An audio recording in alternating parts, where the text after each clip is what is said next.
সন্তান আমারে যখন একবার মা বলে ডাক দেয়, সন্তান একবার যখন আম্মু বলে ডাক দেয়, আমি মায়ের কলিজাটা ঠান্ডা হয়ে যায়। তুমি আমারে যদি 10 তলা বিল্ডিং লেখা দাও, আমার মনে শান্তি নাই, কিন্তু আমার সন্তান একবার যদি আম্মু বলিয়া ডাক দেয়, মনে হয় যেন আমি দুনিয়ার বাদশা হয়ে গেছি। ও সন্তানেরা, কেমনে বুঝবি মায়ের কলিজার বড় ব্যথা? তোমারে আমারে মা বড় বানাইতে গিয়া কত রাত ঘুমাতে পারে না, খানা খাইতে পারে নাই। ওই মা নিজের জীবনটাকে উৎসর্গ করে দিয়া জীবন কষ্টে কষ্টে কাটাইছেন। ওই মা এই ময়দানে আসরে বাবা, মোনাজাতের পরে অনেকে বাড়ি যাইবা, অনেক সন্তান গিয়া মাকে ডাক দিবে, আম্মু আমি ওয়াজের থেকে আইছি, দরজা খুইলা দাও। আর একদল বান্দা আছে ওদের মা নাই, জীবনে আর কোনোদিন একবার মা বলে ডাক দিতে পারবে না। ওদের কলিজায় এমন আগুন দাউ দাউ করে জ্বলবে, জীবনে আর মা বলে ডাক দিতে পারবে না, বাবা বলে ডাক দিতে পারবে না। ওদের কলিজা বড় ব্যথা। ওরে যার মা নাই সে বুঝে মা কত বড় রত্ন। ওই মা ঘরের মধ্যে শুইয়া আবার চিন্তায় পড়ে গেল, আর একবার যাই সন্তানের কাছে, আর একটা ডাক দেই, দেখিনি বাবা এসে একটু আমারে দেখা দেয়, চেহারাটা দেখলে আমার শান্তি লাগবে। মা আবার পরের বার নিয়ত করে রওয়ানা। ঠিক ওই সূর্যের গরমের সময় আম্মা জান কপালের উপরে হাতটা রাইখা আবার পাহাড়ের দিকে তাকায়, কয় বাবা আমি তোর মা পাহাড়ের নিচে আসছি, একটা নজর দেখে যা। আজও সন্তান নামাজের মধ্যে দাঁড়ানো, সন্তান আজও চিন্তা করে নামাজ ছাড়বো নাকি মায়ের ডাকে সাড়া দিব। সিদ্ধান্ত নিল না, নামাজ ছাড়বো না, মায়ের ডাকেও সাড়া দিব না। মা আজও কষ্ট পাইয়া চুপ বাড়ি চলে যাইতেছে, আর বলে আর আমি আসবো না, গেলাম। কিন্তু বাড়ি যাইয়া মায়ের মনে মানায় না, আবার আগুন জ্বলা উঠছে। একটা নজর না দেখলে কলিজা ঠান্ডা করা যায় না। তৃতীয়বারের মতো নবীজি বলেন ওই মহিলা আবার রওয়ানা। বাচ্চাটার কিনারায় পাহাড়ের পাদদেশে গিয়ে আবার আওয়াজ দিছে, বাবা আমি শেষবারের মতো আসছি, একটু নাইমা আয়, আমি মা তোর একটু মন ভইরা দেখি। আজও সন্তান নামাজে দাঁড়ানো, একবারও জবাব দেয় না, নামাজও ছাড়ে না। এতদিন মা কিন্তু কষ্ট পাইছে ঠিক, কিন্তু মন খুইলা কিছু বলে নাই। আজকে শেষবারের মতো মা যখন বাড়ি যায়, আসমানে হাত উঠাইয়া হালকা একটা কথা বইলেই ফালাইছে, ও আল্লাহ আমার সন্তান এমন ইবাদত করে যে আমার একটু দেখার সময় হয় না। কি বলবো, মনের দুঃখ, তোমার কাছে একটা দাবি, ওরে জিনাকারিনী মহিলার চেহারা না দেখাইয়া মরণ দিবা না। জিনাকারিনীর মহিলার চেহারা দেখাইয়া, এটা একটা গুনাহ হইল? তোমার জন্য এটা গুনাহ। সারা রাত মহিলা দেখো, মোবাইলে বেগানা দেখো, তোমার জন্য এটা গুনাহ না, কিন্তু ওই সন্তানের জন্য মায়ের এটা বিশাল বরদোয়া। জিনাকারিনী মহিলার চেহারা না দেখাইয়া মারবা না। আরশে আজিমে মায়ের কথা কবুল। মা চলে গেছে না, আর মা ফেরত আসেন না। এদিকে মায়ের দোয়া কবুল। এলাকায় সবাই বলতেছে পাহাড়ের উপরে আমগো বড় বুজুর্গ, এত বুজুর্গ যার জীবন যাবে ইবাদত থেকে আলাদা হবে না। এক সুন্দরী রূপসী মহিলা বলে, তুমগো বুজুর্গ অনেক টাইট। বলে হ্যাঁ। আমার সামনে টিকবে না। যাও টিকবে। মহিলা এবার চুপে চুপে পাহাড়ে উঠছে। উইঠা যুবকের সামনে, যুবক নামাজে দাঁড়ানো, চোখ বন্ধ। ওই যুবতী সুন্দরী জাহান্নামী নারীটা যত অপকৌশল করা প্রয়োজন করছে, কিন্তু যুবকের নজর নিতে পারে নাই। ওই মহিলা ব্যর্থ হইয়া পাহাড়ের নিচে নাইমা, পার্শ্বে একটা চেটিয়াল খোলা ময়দান, ওখানে এক রাখাল বকরি চড়ায়। ওই রাখালের সাথে গিয়ে জিনা করেছে। জিনার কারণে একটা গর্ভে বাচ্চা চলে আসছে। বাচ্চা আসার পর ওই জাহান্নামী নারী বাচ্চাটা দুনিয়াতে আসা পর্যন্ত চুপ। বাচ্চা যেদিন দুনিয়াতে আসছে বাচ্চাটা কোলে নিয়া এলাকায় ঘুরে আর কয়, এই তোদের বুজুর্গের কি হালাত জানুনি? কয় কি? এই যে আমার সাথে জিনা করছে সেই বাচ্চা, তোদের বুজুর্গ জিনা করছে আমার সাথে সেই অবৈধ বাচ্চা। এই কথা শুই না এলাকার মানুষ সব গরম। এত মোহাব্বত করি হুজুরের, এত ভালো জানি বুজুর্গ এই অন্যায় যদি করে তো আর দেরি করে লাভ নাই। লাঠি নিয়ে সবাই চলে গেল পাহাড়ে। ভাঙা ইবাদতের ঘরটারে ভেঙ্গে যখন ওই আল্লাহর বান্দা যুবক আবেদের গায়ে একটু টাচ করছে, যুবক বলে খবরদার টাচ করিস না। কি হয়েছে বলো? বলে তোমার বুজুর্গি শেষ, মহিলার সাথে তুমি জিনা করেছো। যুবক বলে আল্লাহর কসম আমি কারোর সাথে জিনা করি নাই। কে বলেছে? বলে মহিলা জিনার দ্বারা বাচ্চাও হয়েছে। তাই আমার সামনে বলতে পারবে নি? কয় পারবে। কয় নিয়ে আসো। ওই যে মায়ের বরদোয়া, জিনাকারিনী মহিলার চেহারা না দেখাইয়া কবরে নিও না। ওবার এলাকার মানুষ চলে গেল। ওই নষ্ট নারীটারে বাচ্চা সহ নিয়ে পাহাড়ের নিচে আসছে। এবার ডাকে বুজুর্গ নিচে আও। বুজুর্গ নজর করে দেখে অনেক মানুষ হাতে লাঠি, ওই জিনাকারিনী মহিলা বাচ্চা নিয়ে দাঁড়ানো। ও করছে কি? 2 রাকাত নামাজ পড়ে একটা চিৎকার দিছে, মালিকের ও দয়ার মালিক, না জানি কোন কারণে তুমি আমার উপরে বেজার হইছো। ও আল্লাহ, আমি তো তোমার মোহাব্বত আর ভালোবাসায় আমি মগ্ন থাকি। আমি দুনিয়ার লাইনে একটা গুনাহ করি নাই। আজ আমার সামনে কঠিন পরীক্ষা, তুমি আমার ইজ্জতের হেফাজত করো। কান্নাকাটি কইরা পাহাড় থেকে নিচে নাইমা ওই জিনাকারিনী মহিলার সামনে দাঁড়াইয়া এবার কয়, মহিলা বল। কয় তুমি আমার সাথে জিনা করেছো। বলে অসম্ভব। কয় সম্ভব। সত্যি? বলে হ্যাঁ। সবাই তো চারদিকে দাঁড়ানো। মহিলা জোর দিয়া কয় তুমি আমার সাথে জিনা করেছো। যুবক এখন পেরেশান হয়ে গেল, কি করি? আল্লাহ কুদরতি ভাবেও যে মোনাজাতে কান্না কইরাইছে সেজদায়, ওদিকে মায়ের বরদোয়াও কবুল, ওদিকে আবার ইজ্জত বাঁচানোর দোয়া করছে, আল্লাহ এটাও কবুল করছে। এইবার অন্তরে একটা জবাব বাইর করে দিছে। বাচ্চাটারে কয় আমার কোলে দে। দুধের বাচ্চাটারে কোলের মধ্যে নিয়া সবার সামনে এরকম ধইরা বাচ্চাটারে উঁচু কইরা কয়, ও আসমানের মালিক,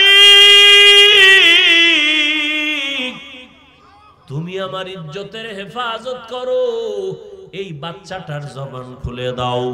বাচ্চাটার জবান খুলে গেছে। ওই আবেদ যুবক ডাক দিয়া কয়, শত মানুষের সামনে বাচ্চা তুই বল তোর বাবাকে। বাচ্চা সাথে সাথে জবান খুলে কয়, আমার বাবা হলো ওই রাখাল। ও আমার কলিজার যুবক, যদি আল্লাহর মোহাব্বত নিয়ে চলো, আল্লাহ ইবাদতের মাধ্যমে তোমার দুনিয়াও লাভবান, পরকালও লাভবান। আমি যে এতক্ষণ বয়ান করলাম একবারও কিন্তু বলি না হে যুবক আমগো মতো হুজুর হ, তসবিহ ল, পাগড়ি লাগা, স্কুলে তালা মার, বলি নাই, বলবো না। বরং তুমি যেখানে আছো ওখান থেকেই তো জান্নাতে যেতে পারো। তুমি লেখাপড়া করো, স্কুলে পড়ো, কলেজে পড়ো, ডাক্তারি পড়ো, ইঞ্জিনিয়ারিং পড়ো, তোমার মতো ডাক্তার, ইঞ্জিনিয়ার, 5 বেলার নামাজি, দাড়িওয়ালা, সত্য কথা বলো, আছে না নাই? أرسله بالحق بشيرا ونذيرا وداعيا إلى الله بإذنه وسراجا منيرا. اللهم صل على محمد النبي الأمي وعلى آله وسلم تسليما.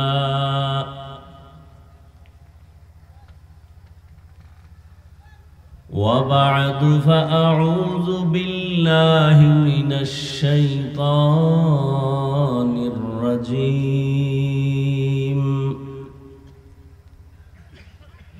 بسم الله الرحمن الرحيم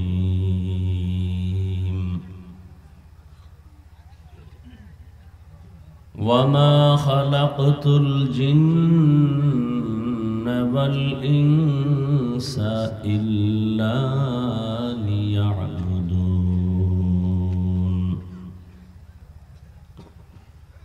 وقال النبي صلى الله عليه وآله وسلم لا طاعة لمخلوق في معصية الخالق أو كما قال النبي عليه الصلاة والسلام صدق الله مولانا العظيم صدق رسوله النبي الأمي الكريم ونحن على ذلك من الشاهدين والشاكرين والذاكرين والحمد لله رب العالمين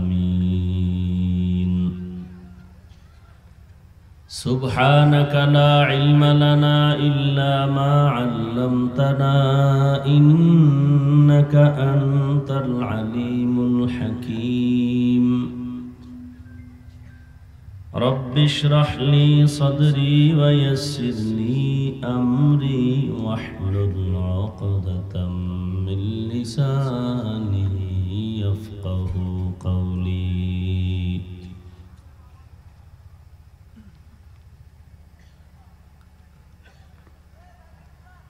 حقیقت کھل جائے گی بوقت امتحان تیرے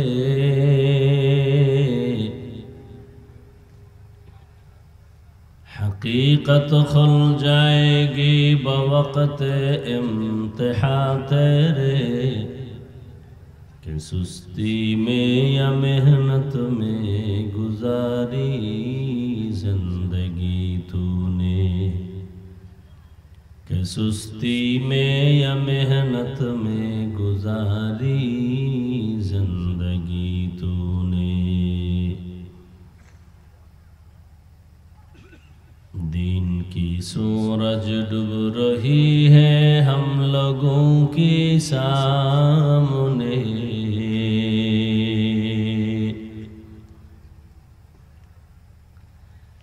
دین کی سورج ڈوب رہی ہے ہم لوگوں کے سامنے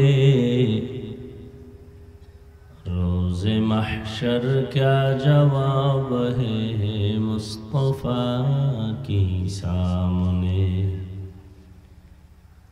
روز محشر کیا جواب ہے مصطفیٰ کی سامنے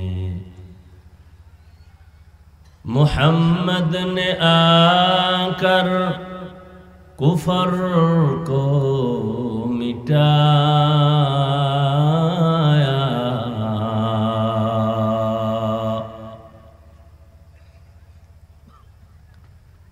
محمد نے آ کر کفر کو مٹایا کفر کو مٹا کر صداقت بتایا کفر کو مٹا کر صداقت بتایا لا الہ الا اللہ اے باکسر ساؤنڈ بڑھاؤ لا الہ الا اللہ لا الہ الا اللہ لا الہ ইল্লাল্লাহ লা ইলাহা ইল্লাল্লাহ লা ইলাহা ইল্লাল্লাহ লা ইলাহা ইল্লাল্লাহ লা ইলাহা ইল্লাল্লাহ লা ইলাহা ইল্লাল্লাহ লা ইলাহা ইল্লাল্লাহ লা ইলাহা ইল্লাল্লাহ লা ইলাহা ইল্লাল্লাহ লা ইলাহা ইল্লাল্লাহ মুহাম্মাদুর রাসূলুল্লাহ। সাউন্ডটা উপরে উঠে না কেন? গুম গুম করে কেন? ফ্যান ট্যান নাই কিছু না?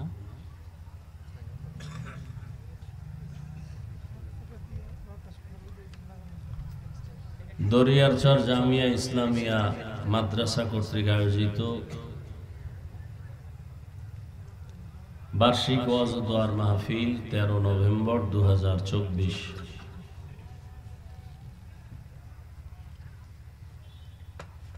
মহতি এ মাহফিলে উপস্থিত মোহতারাম সম্মানিত সভাপতি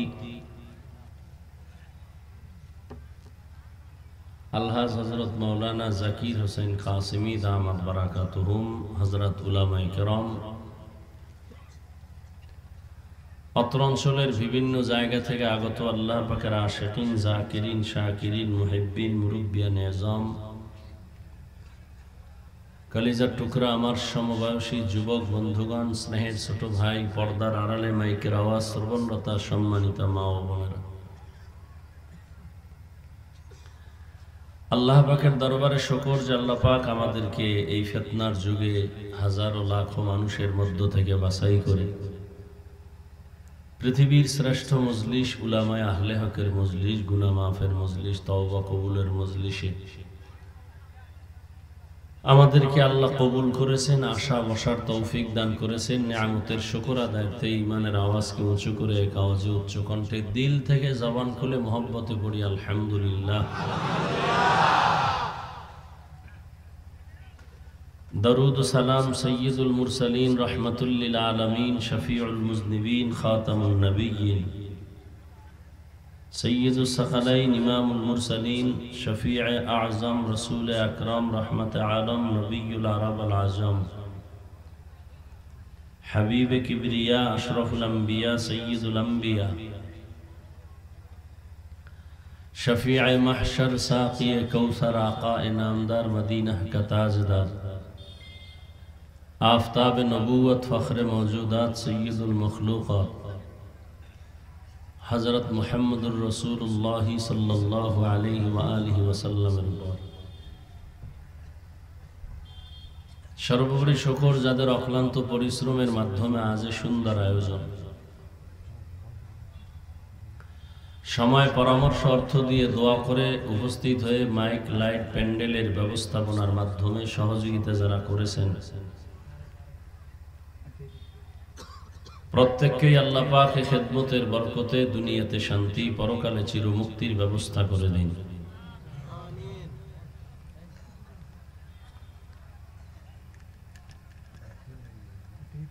সবার জন্য দোয়া করছি। এতগুলো আল্লাহর বান্দা আমিন বললে কারো না কারো আমিন ইনশাআল্লাহ কবুল হবে। সবাই তো বললেন না,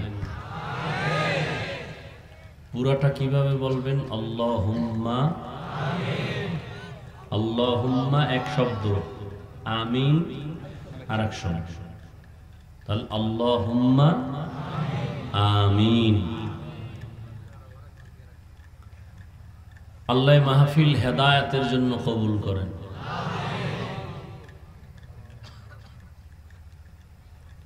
উলামায়ে কেরাম আলোচনা করেছেন,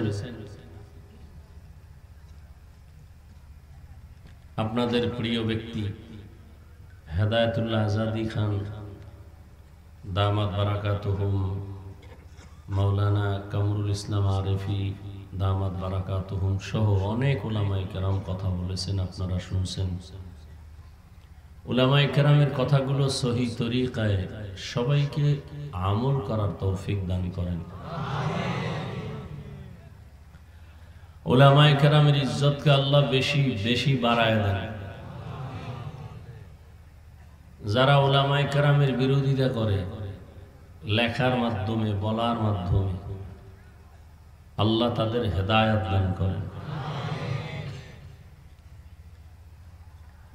আমি আপনাদের দোয়া নেওয়ার জন্যই আসছি, আর সংক্ষিপ্ত কিছু কথা বলবো আপনাদের ধৈর্যের উপরে, এবং সে নিয়তে কোরআনে হাকিমের এক আয়াত পড়েছি, নবীজির হাদিস থেকে একটি হাদিস পড়েছি। ইখলাস রুহানিয়াতের সমন্বয়ে সহি তরিকায়, সহি নিয়তে, সহি কিছু কথা আমাকে বলার মতো, আপনাদেরকে শুনবার মতো দয়াময় আল্লাহ তৌফিক দান করুন। ওমা খালাকতুল জিন্না ওয়াল ইনসা ইল্লা লিয়াবুদুন। আল্লাহ বলেন, আমি মানুষ আর জিন সৃষ্টি করি নাই, হ্যাঁ করেছি একমাত্র ইবাদতের জন্য। নবীজি বলেন, লা তাআতা লি মাখলুকিন ফি মাসিয়াতিল খালিক। আল্লাহকে অসন্তুষ্ট করে পৃথিবীর ভিন্ন কারো আদেশ নিষেধ গ্রহণ করা, মেনে নেওয়া হারাম। আল্লাহকে অসন্তুষ্ট করে মা বাবার কথা মানা কি? পীর সাহেবের কথা মানা? আল্লাহকে বেজার করে, অসন্তুষ্ট করে কোনো নেতার কথা, নেত্রীর কথা মানা? এক কথায় পৃথিবীর সবাইকে বেজার করা সম্ভব, আল্লাহকে বেজার করা সম্ভব। কিন্তু আপনি কি করছেন? আমি কি করছি? দাড়ি রাখলে আল্লাহ খুশি, আত্মীয় স্বজন বেজার।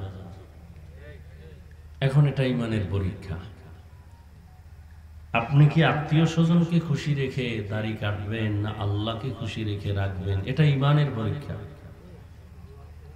আপনি কি আল্লাহকে খুশি করে চলতেছেন নাকি বেজার করে চলতেছেন? এটা বোঝার জন্য কোনো মুফতি সাহেবের ফতুয়া লাগবে না। খুব খেয়াল করেন, পর্দা করলে আল্লাহ খুশি না বেজার? আত্মীয় স্বজন বেজার।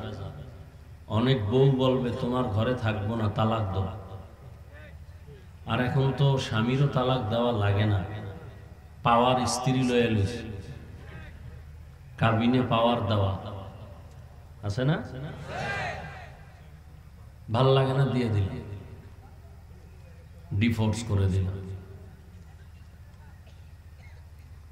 তাহলে পর্দা কি আল্লাহকে খুশি করতে গিয়া করবেন, না আত্মীয় স্বজনকে খুশি করতে গিয়া পর্দা লঙ্ঘন করবেন? এটা ইমানের।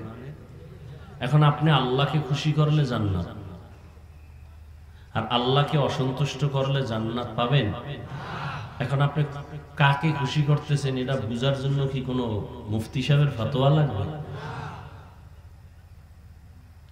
নামাজ পড়লে আল্লাহ খুশি, না পড়লে আল্লাহ। এখন আপনি কাকে খুশি রাখতেছেন? নিজেরটা নিজে হিসাব করেন, ফলাফল ডাইরেক্ট হাতের উপরে। কারণ আপনি কি জান্নাতের পথে আছেন না জাহান্নামের পথে আছেন, এটা কোনো হুজুরের বলার দরকার নেই, আপনি আপনারটা নিজেই বলতে পারেন। যেমন আল্লাহ কোরআনের এক আয়াতে বলছেন, আল্লাযী খালাকাল মাউতা ওয়াল হায়াতা লিয়াবলুয়াকুম আইয়ুকুম আহসানু আমালা ওয়া হুয়াল আজিজুল গফুর।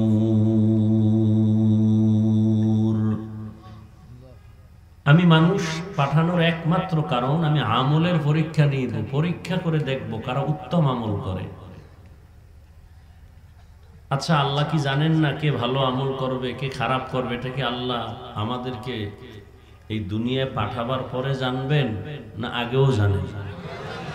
তাহলে আল্লাহ কি এই কথা বললেন কেন, যে আমি দুনিয়াতে কেন মানুষ পাঠাইছি?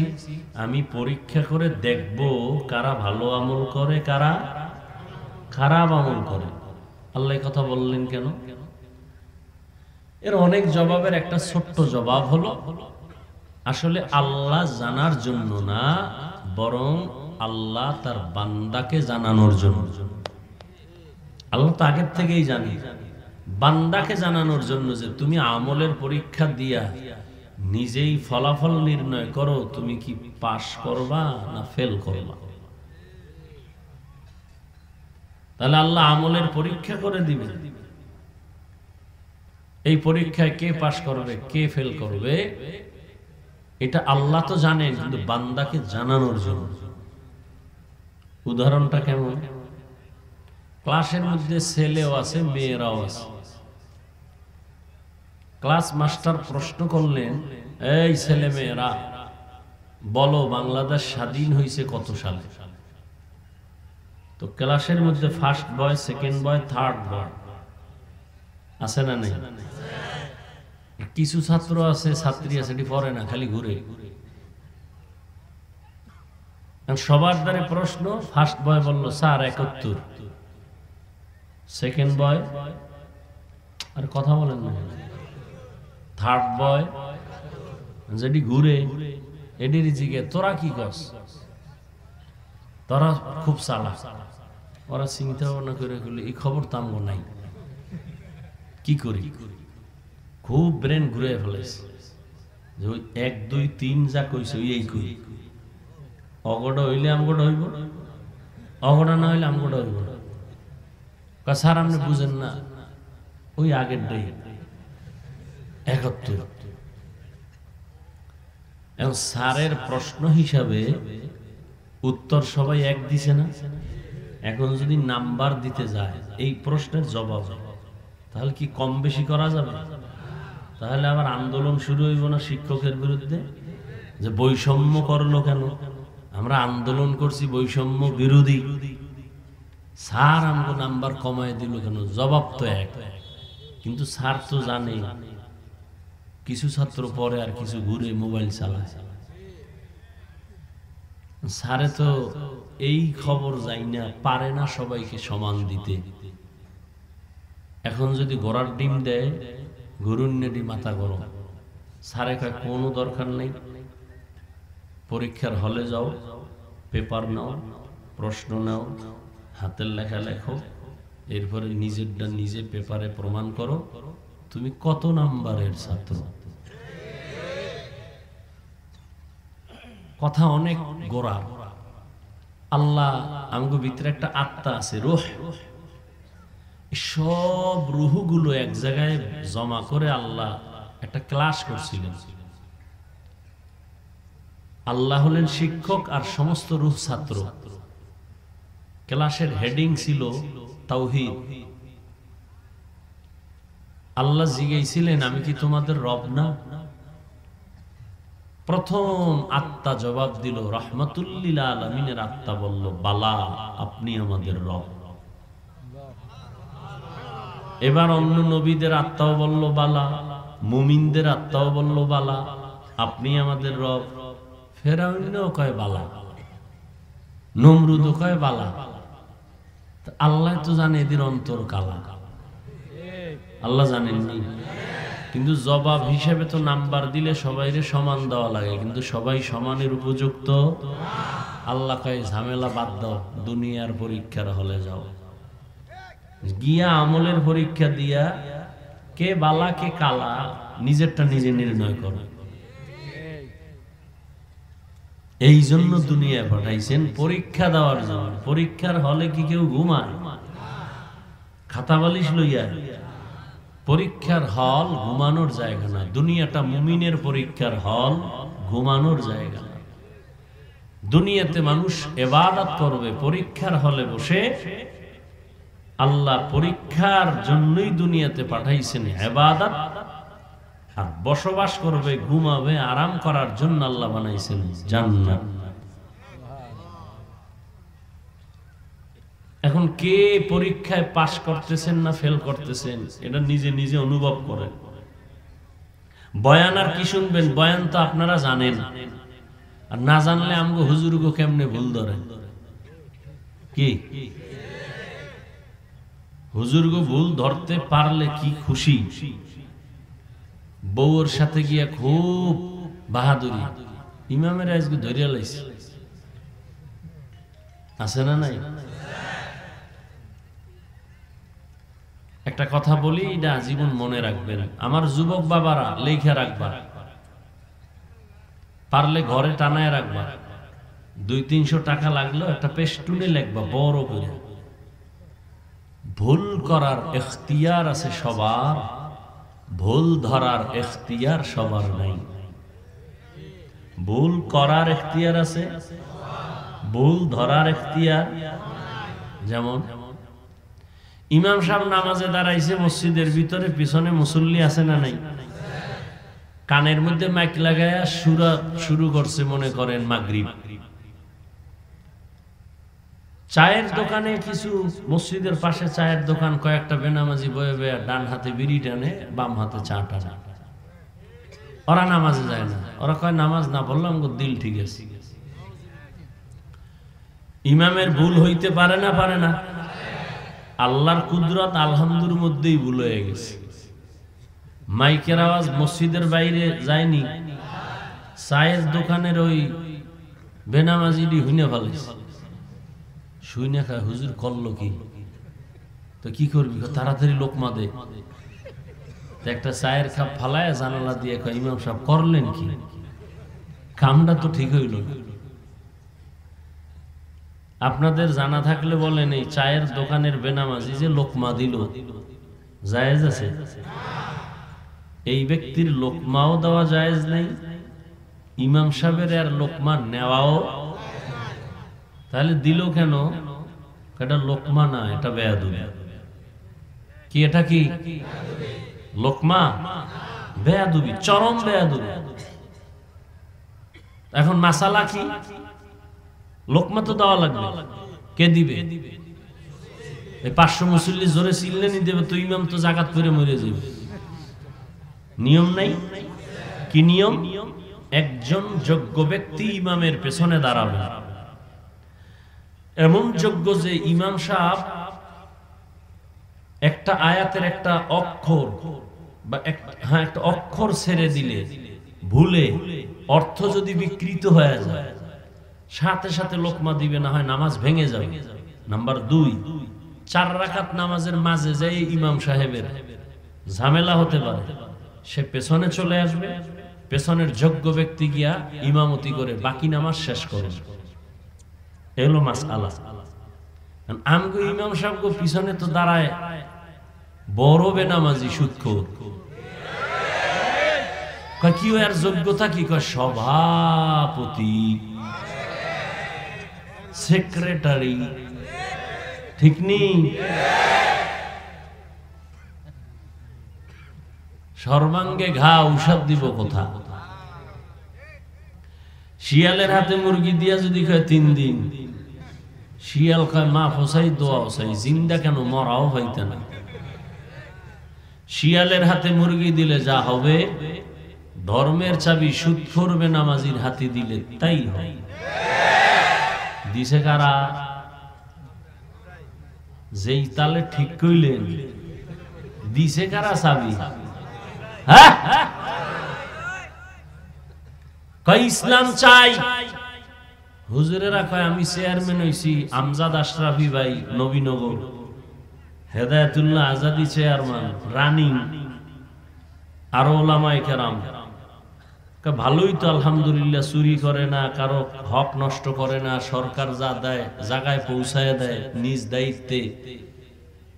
তাহলে এ তো ভালো কথা। হলে সামনে এমপিও লাগবে, সংসদে গিয়া আমরা যদি কোরআনের আয়াত দিয়ে কথা বলি, কোন নাস্তিক কথা বলার সাহস পাবে না। এনো ঠিক। তাহলে ভোট দেওয়া লাগবে? হ্যাঁ, তাও ঠিক। ভোটের আগের রাইতে সব চান্দুরা হাদিয়া খাইয়া কেবলা ঘুরে এলাইছে, এটাও ঠিক। মর মর সব ঠিক হইলে আর বাইসা থেকে লাভ।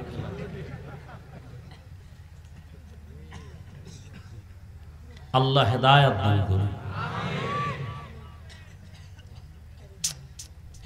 ডিস্টার্ব, পোকা এক ডিস্টার্ব, আবার বেশি ঠান্ডা, উপর একটা তেরপাল যদি দিত অন্তত স্টেজে, এক ডিস্টার্ব। তারপর আপনারা বসলে আমি কিছু কথা শোনাবো ইনশাআল্লাহ। আপনাদের তো এক রাত, আমার তো প্রতি রাত। এর মধ্যে কি কষ্ট! পৃথিবীতে এরকম কষ্টের কাজ আর নাই যে কথা বলা অনবরত, তাও যদি 10 মিনিট হয় তার তো টেনশন নেই। এর মধ্যে যদি আবার না ঘুমাইয়া সিগন্যাল লাগে তো আনলিমিটেড। আবার এক লাইনের মানুষ হইলে ঠিক ছিল যে তাবলিগলা এক লাইনে বইলা ফেলে, পিসাবের মুরিদ এক লাইন, এ হরেক রকমের সব চান্দুয়ে হেনে।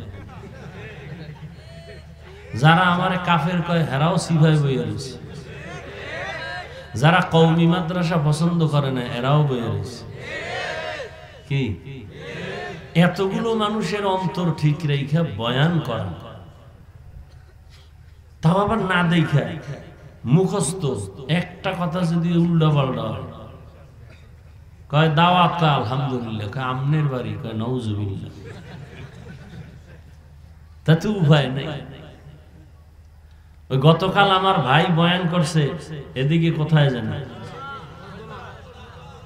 সেখানে আবার নাকি কি স্লিপ দিছে, রাজনীতির ওয়াজ করা যাবে না। ওলামায়ে কেরাম নিজের স্বার্থের জন্য না, দ্বীনের স্বার্থে, ইসলামের জন্য, কোরআনের জন্য, মানুষকে জাহান্নাম থেকে বাঁচানোর জন্যই তো বলে। সেখানে যদি কেউ বাধা প্রদান করে তার ঈমান দুর্বল। আরে বাধা কেন? ওই যে একটু আগে বলছি শিয়ালের হাতে কি মুরগি। আরে ভাই এখানে কোরআনের ওয়াজ হবে, ওলামায়ে কেরাম বয়ান করবে, কিন্তু উপরে বিশাল বড় নাম লেখা বড় সুদখোর সভাপতি। কেন? কোরআনের মাহফিলে কোরআন বুঝনেওয়ালার মতো এক ব্যক্তি থাকবে, আলেম সভাপতি। এমনি মেহমান আসুক, কোন নেতা আসবে, কোন চেয়ারম্যান আসবে, এমপি আসবে, প্রশাসনের কেউ আসবে, ওয়েলকাম। তাদের জন্য সুন্দর ব্যবস্থা থাকবে বসার, আপ্যায়নের। কিন্তু পোস্টারে উলামায়ে কেরামের উপরে নাম দেওয়া এটা উচিত না।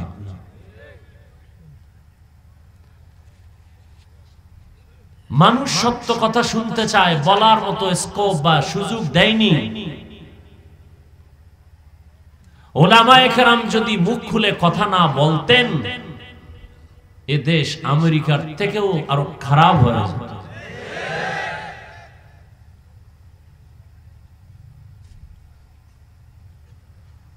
রাজনীতির ওয়াজ করবে না মানে? পৃথিবীতে রাজনীতির শ্রেষ্ঠ কিতাব কোরআন শরীফ। পৃথিবীতে শ্রেষ্ঠ রাজনীতির কিতাবের নাম কোরআন শরীফ। আচ্ছা, যারা বলে রাজনীতি নাই, হ্যাঁ, তোমার পচা ধান্দাবাজি নাই ইসলামে, কিন্তু ইসলামে পবিত্র রাজনীতি আছে না নেই? যারা বলে নাই তারা কি বুঝায়? যে ইসলাম সর্বদিক থেকে কমপ্লিট, রাষ্ট্রের ব্যাপারে ইসলাম দুর্বল, কোরআন শরীফ দুর্বল। আমরা কি দুর্বল কোরআন মানি? রাষ্ট্রের ব্যাপারে কোরআনে সমাধান নাই? সুলাইমান বিলকিসের ঘটনা নাই? ইউসুফ জুলাইখার ঘটনা নাই? সবগুলো রাজনীতি, রাষ্ট্রনীতি। পৃথিবীর শ্রেষ্ঠ রাজনীতির শিক্ষক আমার নবী। পৃথিবীর রাজনীতির শ্রেষ্ঠ পার্লামেন্ট মসজিদে নববী।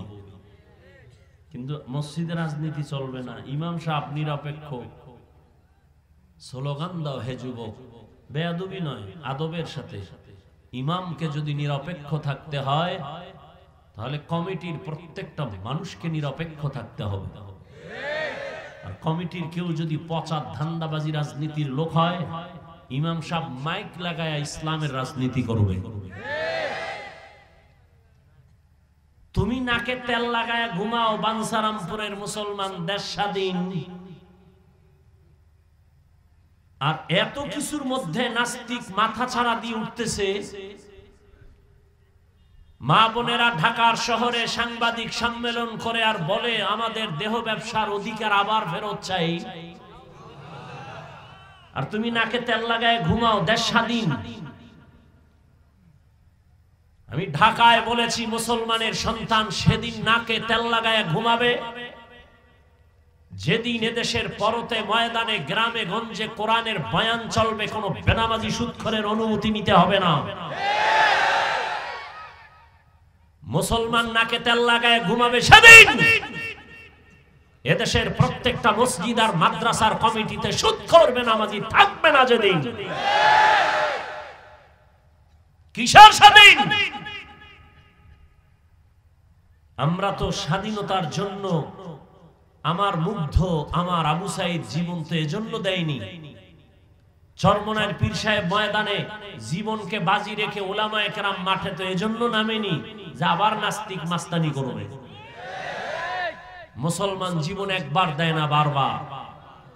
কাফনের কাফন কিনে রেডি থাকো, আবার ডাক আসবে, আবার ময়দানে যেতে হবে। আমরা মানুষের অধিকার চাই, বৈষম্য চাই না। এদেশের মানুষ আজান দিলে ঘুমায়, আজান দিলে ঘুম ভাঙ্গে। আমরা ইসলাম নিয়ে বাঁচতে চাই। হিন্দু তার ধর্ম পালন করবে, ইসলাম বাধা দিবে না। খ্রিস্টান তার ধর্ম পালন করবে, বাধা দিবে না। ইহুদি তার ধর্ম পালন করবে, বাধা দিবে না। কিন্তু ইসলামের উপরে আক্রমণ আসলে ছেড়ে দিবে না। আমরা তো খ্রিস্টানদের গালি দেই না, আমরা তো হিন্দুদের বিরুদ্ধে বয়ান করি না। আমগো ইসলাম নিয়ে আক্রমণ কেন? কোরআন নিয়ে আক্রমণ কেন? মাদ্রাসা নিয়ে আক্রমণ কেন? নবীকে নিয়ে আক্রমণ কেন? আল্লাহ হেদায়েত দান করুন। আমি খুব কষ্ট পেয়েছি গতকালের ঘটনা শুনে। এটা উচিত হয়। আর আপত্তিকর কোরআন সুন্নাহর বাইরে কিছু বলে নাই, আমি যতটুকু জানছি। যাই হোক, এর থেকে আপনারা ফিরতে হবে, পরিবর্তন আনতে হবে।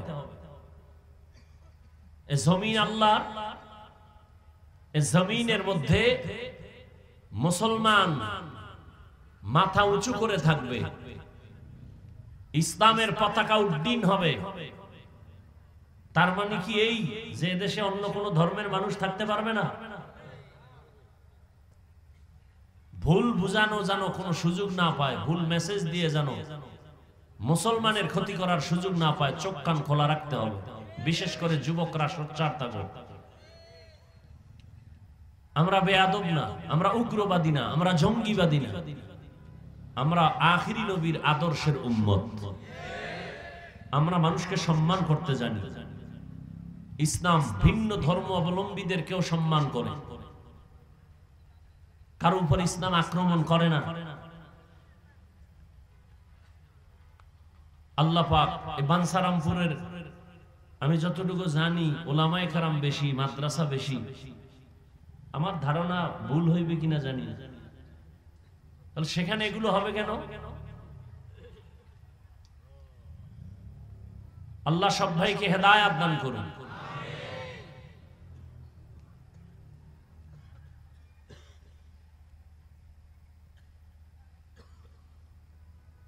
জনগণ যদি বলে আমরা সুদখোরকে মুরব্বী মানাবো ভোট দিয়া, না আলেম কি ফিডাফিডি করবে? ওলামায়ে কেরাম কোনোদিন ফিডাফিডি করে না, মানুষকে বুঝায়, ভাই এইটা ভালো এটা খারাপ, কি এই তো আমগো খাম। আমরা তো একবারও বলি না আওয়ামী লীগ নামাও, বিএনপি উঠাও, বিএনপি নামা, আওয়ামী লীগ উঠাও। এই কাম মুমিনের না, ইমানের দাবি এটা না। ইমানের দাবি মুসলমানের শত্রু, ইসলামের শত্রু, কোরআনের শত্রু, এদের সাথে কোনো আপোষ করা যাবে না।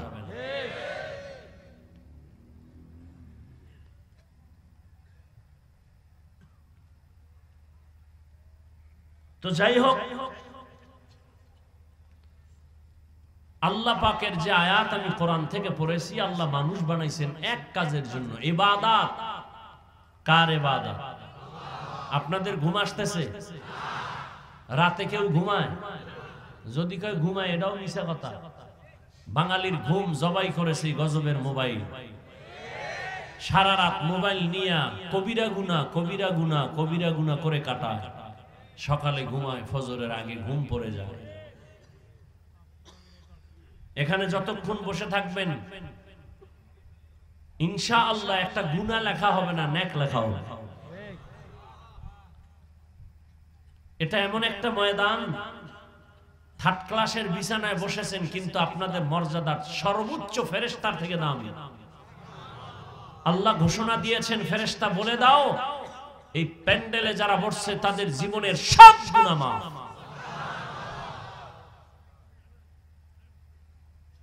এখানে আসতে কপাল লাগে, যে কেউ চাইলে বসতে পারে না। যদিও বিছানা কোয়ালিটি সম্পূর্ণ না, কিন্তু এই বিছানায় যারা বসছে কোনো কষ্ট নাই। এখানে বসতে কপাল লাগে, দোয়া কইরা কান্নাকাটি করে মা বাবার জন্য দোয়া করে যেতেও কপাল লাগে। অনেকে আসছে মানসারামপুরের এই অঞ্চলে মাহফিল হচ্ছে, আসছে ঠিক, কপাল খারাপ, প্যান্ডেলে ঢুকতে পারে নাই। এরা কোথায়? দোকানপাটে গল্প গুজবে বসে বসে তাজা তাজা কবিরা গুনাহ করতেছে।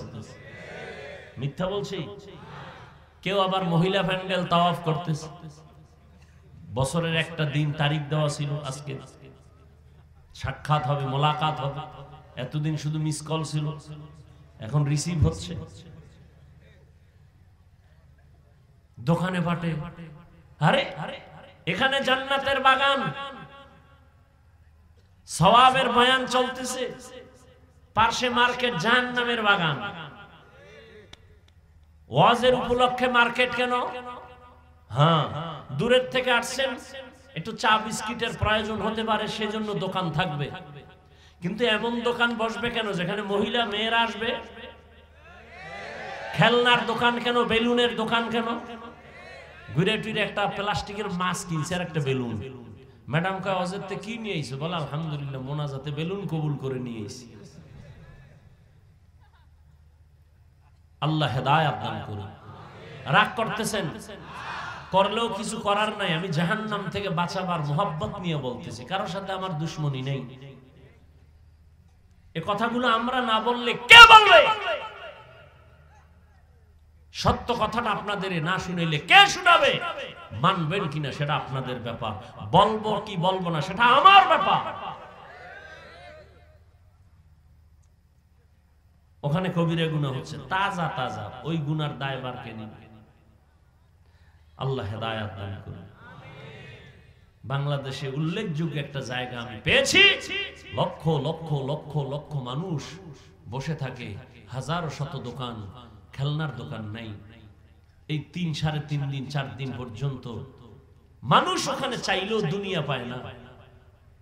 একটা মহিলা নয়, একটা যুবতী না, একটা বাচ্চা মেয়েকেও লক্ষ লক্ষ মানুষের ওই প্যান্ডেলে পাওয়া যায় না। কোথায়? যাই খুঁজে দেখে ঘুরতে তো কত জায়গায় গেলা, একবার যাইও। আল্লাহ সবাইকে হেদায়েতের দৌলত দান করেন। তো ইবাদত করব কার? আল্লাহ। কেন? আল্লাহর মোহাব্বত পাওয়ার জন্য। আল্লাহর মোহাব্বত নিয়ে মরতে পারলে আল্লাহর সাথে মোলাকাত হবে। সে ইবাদতটা কেমনে করব? আমরা মনে করি ইবাদত তাসবিহ টানো, যায় নামাজে বসে সারা রাত দিনের বেলা রোজা রাখো। না, ইবাদত একটা চাদরের নাম। পুরা জিন্দেগি ইবাদতের চাদরে আবৃত। এক কথায় মানুষ দুনিয়াতে আসার থেকে মৃত্যু পর্যন্ত যা করবে সব ইবাদত। ব্যবসা করবেন ইবাদত, চাকরি করেন ইবাদত। ইসলাম পালন করে জান্নাতে যাওয়ার পথ বড় সহজ। অনেকে মনে মনে ভাবে হুজুর না হইলে বুঝি জান্নাতের পথ খোলা নাই, আলেম না হইলে বুঝি জান্নাতের পথ খোলা নাই।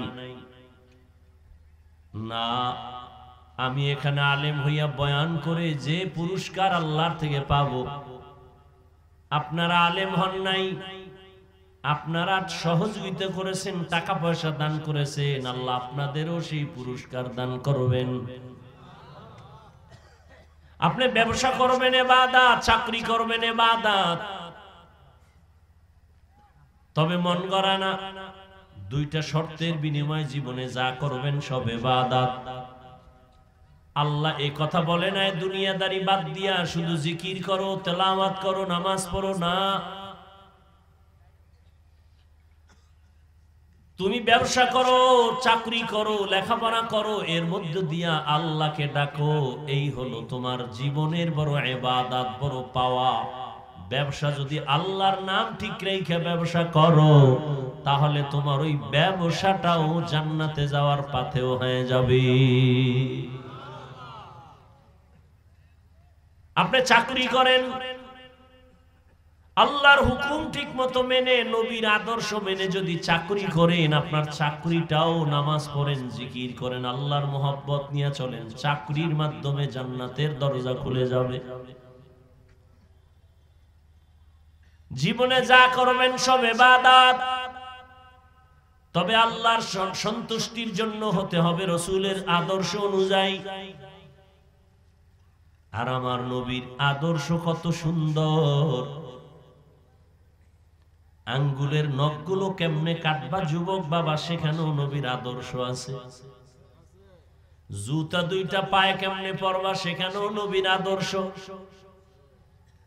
ও এলাকার মুসলমান যুবক, একজনে যদি দাঁড়ায় বলো, হাফিজ ভাই, মদিনার নবীর আদর্শ থেকে আর একজনের কাছে আরো সুন্দর আদর্শ আছে।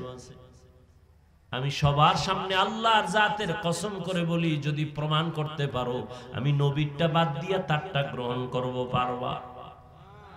কেউ যদি দাঁড়ায় বলো মদিনার নবীর আদর্শ থেকে শেখ মুজিবুর রহমান সাহেবের আদর্শ অনেক সুন্দর, আমি নবীরটা বাদ দিয়া শেখ সাহেবেরটা নিব।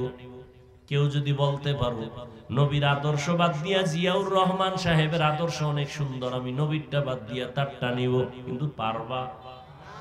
শুধু কি তাই, জমিনের মধ্যে গণতন্ত্রের বাজারজাত করেছে আব্রাহাম লিঙ্কন, আরো কত কত আদর্শ, মাও সেতুনের আদর্শ, লেনিনের আদর্শ, কার্ল মার্ক্সের আদর্শ।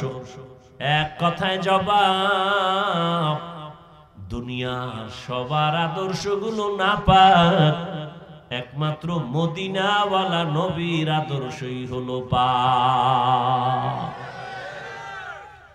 ইমামুল আউয়ালিনাল আখিরিন, বহরে সাদকা রাহমাতাল লিল আলামিন, সাইয়্যিদুল কাউনাইন খাতমুল মুরসালিন, আখির আমদ বুদে ফখরুল আউয়ালিন।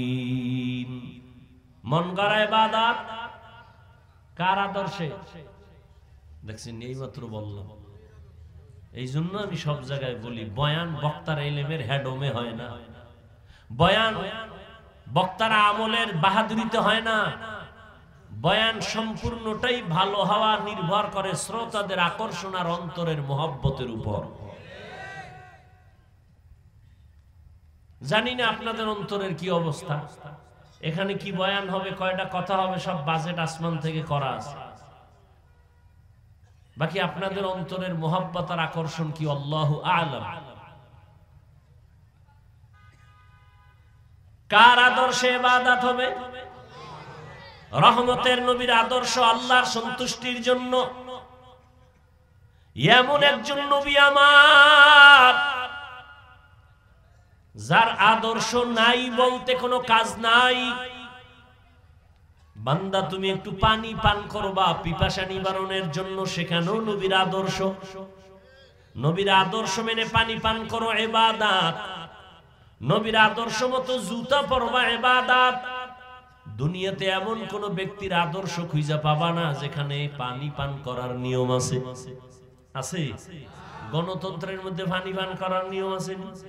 রাজতন্ত্রের মধ্যে, প্রজাতন্ত্রের ভেতরে নাই। রহমতের নবী সব ধরে ধরে শিখাইছেন। আমি পানি পান করি, তুমিও পান করো আমার পিপাসা নিবারণের জন্য, তুমি তোমার পিপাসা নিবারণের জন্য। হে যুবক, তুমি পানির একটা বোতল যখন পেয়েছো, সেকেন্ডের আগে তোমার বাম হাত দৌড় দিছে, আর আমি বান্দাও পানি পান করার জন্য বোতল সামনে, আমার ডান হাত দৌড় দিছে। তুমি বাম হাতে বোতল দইরা এরপরে বাম হাতে পানি টান মারলা, আধা লিটার নাই, এক টানে শেষ। আমিও পানি আধা লিটার নিলাম, তবে আমি এক টানে পান করি নাই, আমি 3টা ধাপ দিয়ে পান করলাম 3 শ্বাসে। আমারটা ইবাদত, তোমারটা ইবাদত হয় না কেন? নবীর আদর্শ নাই। জুতা তুমিও পরো আমিও পরি, নাকি আমরা জুতা ছাড়া? কিন্তু তোমার তো চিন্তা নাই, আমি তো জুতা পরার সময় ইবাদত হিসাবে পড়ি। কয় কেমনে? কয় ডান জুতার মধ্যে ডান পাও আগে ঢুকাইবা সুন্নত, এরপরে বাম জুতায় বাম পা ঢুকাইবা সুন্নত। কোন পা আগে ঢুকলো? এবার দোনো পাও যখন ঢুকছে দাঁড়াও, এবার প্রথম কদম দিবা ডান পা দিয়া সুন্নত। তুমিও জুতা পইরা চলো আমিও চলি, কিন্তু তোমার ইবাদতের চিন্তা নাই, আমি ইবাদত হিসাবে চলি। এরে আল্লাহর গোলাম, বাথরুমে যদি যাও নবীর তরিকা মানিয়া, ওখানের সময়টাও আল্লাহ পাক নেক দ্বারা পরিবর্তন করবেন। যদি ইবাদত হয় নবীর তরিকায় যাও। বাথরুমে তুমিও যাও আমিও যাই, নাকি আমগো হুজুর গো বাথরুম নাই? তুমিও বাথরুমে যাও আমিও যাই, কেমনে ব্যবধান? তুমি কোন পাও দিয়া ঢুকছো খবর নাই, আর আমি ঢোকার আগে দোয়া পড়েছি বাম পা দিয়া ঢুকছি। ভুলে যদি ডান পাও দৌড় দিয়া গেছে, আবার ব্যাক করছি, আবার নতুন করে বাম পা দিয়া ঢুকছি। নবী বলছে খালি মাথায় খালি পায়ে ঢুকবি না বাথরুমে। আর বাথরুমে যাইয়া কেমনে বসবি নবী শিখাইছেন। বাথরুমে যখন বসবা হাঁটুর উপরে যেন কাপড় উঠে না যায়, আর বাম পায়ের উপরে ভর করে বসবা। দোয়া পইরা ঢুকবা, কারণ বাথরুম হলো শয়তানের আড্ডাখানা। টুপি ছাড়া ঢুকবা না, মাথা খালি রাখবা না, হয়তো একটা কাপড় দাও গামছা দিয়া ঢুকো, খালি মাথায় ঢুকবা না, খালি পায়ে ঢুকবা না। দোয়া পইরা ঢুকবি, বাথরুমে কোনো দুর্ঘটনা হবে না। অনেকে বাথরুমে দুর্ঘটনা হয় না। আর জুতা পরার টাইম আছে, দৌড় নিম্ন চাপ শুরু হয়ে গেছে। দরজা খুলে রাখা আগেই যেই তেলে খাইছে গরুর মতো হাঁটে আর চাটে। আল্লাহ হেদায়াত দান করেন। রহমতের নবীর আদর্শ মতে বাথরুমে যাও ইবাদত, ব্যবসা করবা ইবাদত। নবীর আদর্শে কেমনে ব্যবসা করব? কয় দোকানে বড় করে লেখো বিক্রি করা মাল অবশ্যই ফেরত নেওয়া হয়। যদি লেখো ফেরত নেওয়া হয় না, বুঝা গেল তুমি ধোঁকাবাজ। ধোঁকাবাজ আল্লাহর ইবাদত করে না, মানুষকে ধোঁকা দেয়। নবীর তরিকায় ব্যবসা করো, কাস্টমারের সাথে কখনো ভুলেও মিথ্যা কথা বলবা না। তুমি একটা লুঙ্গি কিনে আনছো ঢাকা থেকে, বাঞ্ছারামপুর বাজারের দোকানে কিনছো 150 টাকা, দোকান পর্যন্ত আসতে আরো লাগছে 20 টাকা খরচ। কাস্টমার যদি বলে ভাই লুঙ্গি কিনছেন কত, তুমি যদি বলো 120 বা 150 বা 170, 20 টাকা যে খরচ, এটাকেও তুমি কিনার মধ্যে মিলাইছো, হালাল নাই, হারাম হয়ে গেছে। আর যদি বলো না আমি 150 টাকা লুঙ্গি কিনছি, 20 টাকা খরচ, তুমি আমারে 30 টাকা লাভ দাও, ওই কাস্টমার মরণ পর্যন্ত তোমারে ভুলবে না। 2 টাকা বেশি লাগলেও তোমার কাছে আসবে, কারণ লোকটা মিছা কথা কয় না। আবার লুঙ্গি নিয়ে কয় ভাই ফেরত নাও, টাকা দাও। কেন টেন নাই, নেও টাকা ফিরায় নাও, লুঙ্গি ফিরায় দাও। নবী বলেন ওই যে লুঙ্গি ফিরায় রাখছো, টাকা ফিরায় দিছো, লোকটা খুশি। তুই কি পাইলি? তুই ওই লুঙ্গিটা দান করলে যেই সওয়াব, ওই সওয়াব আল্লাহ তোরে দিয়ে দিবে।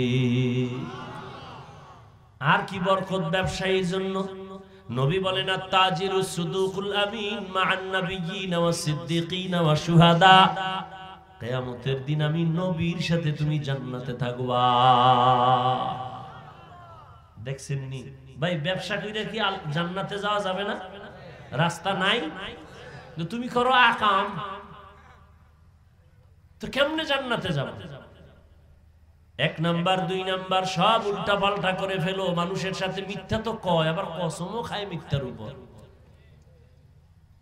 আল্লাহ হেদায়েত দান করুন। ইমামে আজম আবু হানিফা নাম শুনছেন? তিনি কাপড়ের ব্যবসা করে, বিশাল কাপড়ের দোকান, কাপড়ের ভাঁজ কইরা পাইকারি নিয়ে আসছেন। দোকানে এসে মিলায় দেখে একটা কাপড়ের মাঝখানে ছেঁড়া, কাপড়টা আলাদা রাখছে চিহ্ন দিয়া। কর্মচারীরে কইছে এই কাপড়টা যদি কেউ নিতে চায় বইলা দিস, একটু ছিদ্র আছে, টাকা কিছু কমায় নাও। লোকে কাপড় নিয়ে গেছে, ওই ত্রুটি যে ছিল এটা বলতে মনে নাই। ইমাম আবু হানিফা এসে কয় কাপড়টা কই? কয় বিক্রি হয়ে গেছে। বলছিলানি কাপড়ে ঝামেলা আছে? কয় মনে নাই। এবার টাকা দিয়া লোক নামায় দিছে বাজারে, এলান করো আবু হানিফার দোকান থেকে কে একটা লুঙ্গি নিছো অমুক দিন, তাড়াতাড়ি কাপড় ফেরত দাও, তোমার কাপড়ের মধ্যে সমস্যা আছে, টাকা কিছু ফেরত পাইবা। এইটা বইলা বইলা বাড়ায়। এর নাম হলো আল্লাহর ভয়, তাকওয়া, এর নাম ইবাদত। এজন্যই তো আবু হানিফার নাম সারা দুনিয়া জুড়ে স্মরণ হয়। লাকাদ জানাল বিলাদা ওয়া মান আলাইহা ইমামুল মুসলিমিনা আবু হানিফা। বু হানিফা বুদ ইমামে বাসফা, আসে রাজে উম্মতনে মুস্তফা। ইবাদত কার জন্য? জোরে বলো। কার আদর্শে? মদিনাওয়ালা নবীর আদর্শে। কিন্তু মা বাবার বরদোয়া নিয়া না, মা বাবা বরদোয়া নিয়া না, সাবধান। নফল নামাজে দাঁড়াইছো, আম্মা জান যদি ডাক দেয়, কঠিন ভাবে যদি ডাক দেয়, নামাজ বাদ দিয়া মায়ের ডাকে সাড়া দিতে হবে, এটাও ইবাদত। মা বাবার খেদমত করো, ইবাদত। কি কেমন মা বাবার খেদমত? আল্লাহ কয় আমার পরে মা বাবার ইবাদত। মা তোমাকে এখন ডাক দিছে, তুমি নফল নামাজে দাঁড়ানো, নামাজ ছেড়ে দাও, মায়ের ডাকে সাড়া দাও। কারণ মা যদি বেজার হইয়া যায়, মক্কায় হজ কইরাও তোর কপালে আগুন। আল্লাহর এক বান্দা আবেদ যুবক এমন ইবাদতে মজা পাইছে, এখন এলাকায় মজা বাদ দিয়া কয় না, মসজিদে ঢুকি কলিজা ঠান্ডা, বের হইলে বেপরদা বেপরদা বেপরদা, কি করি কোথায় যাই। আল্লাহরে এমনি নিরেট ভাবে, নির্জনে নিরিবিলি ভাবে আল্লাহর ইবাদত কেমনে করি, কি করি, মাথা ঘুরায় ঘুরায় সিদ্ধান্ত নিল বাড়ির পাশে পাহাড় আছে, ওই পাহাড়ের মধ্যে যাইয়া আমি পাহাড়ের উপরে একা একা ইবাদত করব। ঘরের মধ্যে শুধু মা, বৃদ্ধা মা, আর কেউ নাই। সন্তান পাহাড়, ওই পাহাড়ের চূড়ায় গিয়া একটা ছোট্ট ভাঙা ঝুপড়ি উঠাইয়া ওখানে নিরিবিলি ইবাদত করে, গাছের পাতা চাবায় খায়, পেটের ক্ষুধা। যারা ঠিক মতো আল্লাহর ইবাদত করে এগো ক্ষুধা কম, এগো ক্ষুধা থাকে না বেশি। এদিকে বৃদ্ধা মা, বাসায় একা কেউ নাই, যুবক নিরিবিলি আমার একনিষ্ঠতার সাথে আল্লাহর ইবাদত করার জন্য পাহাড়ে চলে গেল। একদিন, দুদিন, 3 দিন পর আম্মা জানের মনের ভেতর একটু ঢেউ শুরু হয়ে গেছে, আমার বাবার চেহারাটা দেখি না বহুদিন। মনে মনে চিন্তা করে, সন্তান আমার আল্লাহর ইবাদতে এমন মজা পেয়েছে, ওই পাহাড় থেকে আর ঘরে আসবে না। মায়ের মনে মানায় না। আম্মা জান চিন্তা করে কি করি, বাবার চেহারাটা না দেখলে কলিজা ঠান্ডা হয় না। সন্তান বড় পীর, কিন্তু মায়ের কাছে হাফিজুর রহমান। কি সন্তান বড় এমপি সাহেব, মায়ের কাছে না। তুমি কিসের এমপি? তুমি তো আমার ওই সন্তান। মায়ের কাছে পীর নাই, এমপি নাই, কোনো মর্যাদা নাই, ঠিক নি?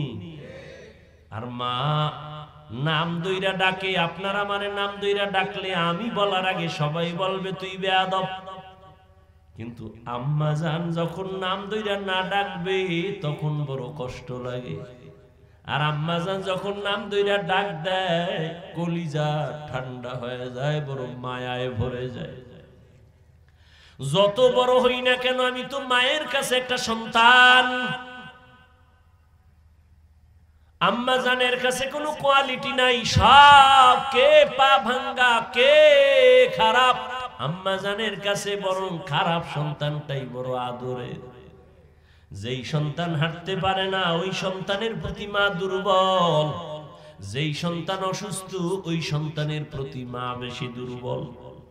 মায়ের অন্তর এটা বুঝানো যাবে না। একটা সন্তানের প্রতি মায়ের কি মায়া, মা যে সন্তানের জন্য কেমন আসে। সন্তান যদি এই পরিমাণ মায়ের জন্য পাগল হইতো জীবনে সংসার করতে পারত না।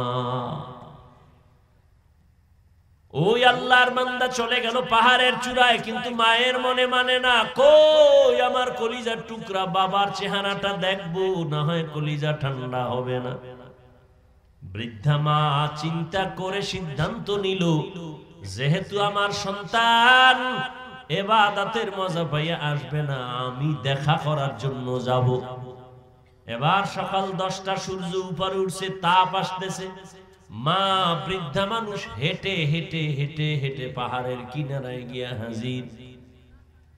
রহমতের নবী ওই মহিলা কেমনে পাহাড়ের উপরে তাকাইয়া সন্তানের ডাকছে। নবী সাহাবাদেরকে ওইভাবে দেখায়।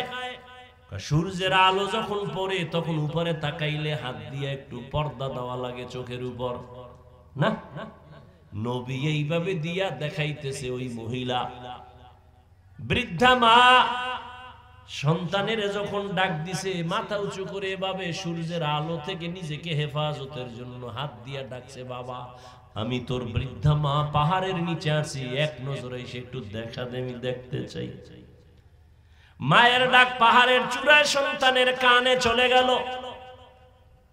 কিন্তু এমন সময় মা ডাক দিছে যেই সময় সন্তান নামাজের মধ্যে দাঁড়ানো। সন্তান চিন্তায় পড়ে গেল, আমি কি আল্লাহর ইবাদতের মধ্যে মগ্ন থাকবো, নাকি মায়ের ডাকে আমি ইবাদত নামাজ ছাইরা সারা দিব। সন্তান কতক্ষণ ভেবে চিন্তা করলো, না আমি মায়ের ডাকে সারা দিব না, আমি আল্লাহর মহব্বতের নামাজেই দাঁড়ায় থাকবো।